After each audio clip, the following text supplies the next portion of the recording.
Donc voilà, votre question elle part un petit peu au-delà, parce qu'on se retrouve, nous, entraîneurs, à faire un autre métier. C'est-à-dire qu'avec cette maladie, on est obligé de s'adapter, non seulement au niveau des joueurs, parce qu'il manque 5 joueurs, et voilà, faut faire confiance à son groupe.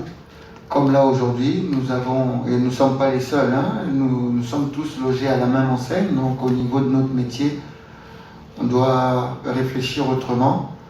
Nous avons tous, je pense, fait les contrôles de Covid hier. Là, on fait l'entraînement ce matin pour préparer le match, mais on ne sait pas du tout quel joueur on va aligner parce qu'on n'a pas encore les résultats.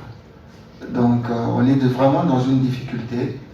Là, on aura les résultats tout à l'heure. Donc, il faut s'adapter, mettre sur le terrain différents scénarios parce qu'on ne sait pas qui va être atteint ou pas.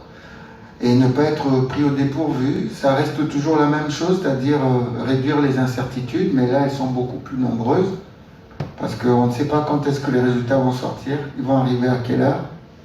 On a un match à 16h, on entend les résultats à midi, à 13h, même à 14h, on n'en sait rien. Donc c'est vraiment compliqué d'appréhender son métier en ce moment, mais bon, il faut rester toujours calme, lucide, et puis compter sur son groupe et continuer à donner des savoir-faire aux autres. Quant à la préparation athlétique, le préparateur athlétique n'est pas là, mais on est entraîneur.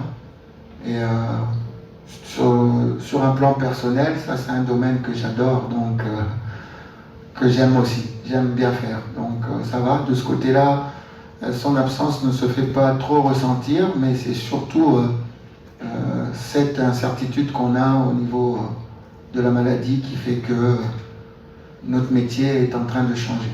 Au-delà des joueurs clés, il faut miser sur son groupe. Il faut miser sur son groupe. Vous l'avez dit, on est à 90 minutes d'une qualification. Donc il faut donner confiance et pas de stress. Donc j'ai dit ça tout à l'heure à mon groupe. Il faut jouer avec beaucoup de joie.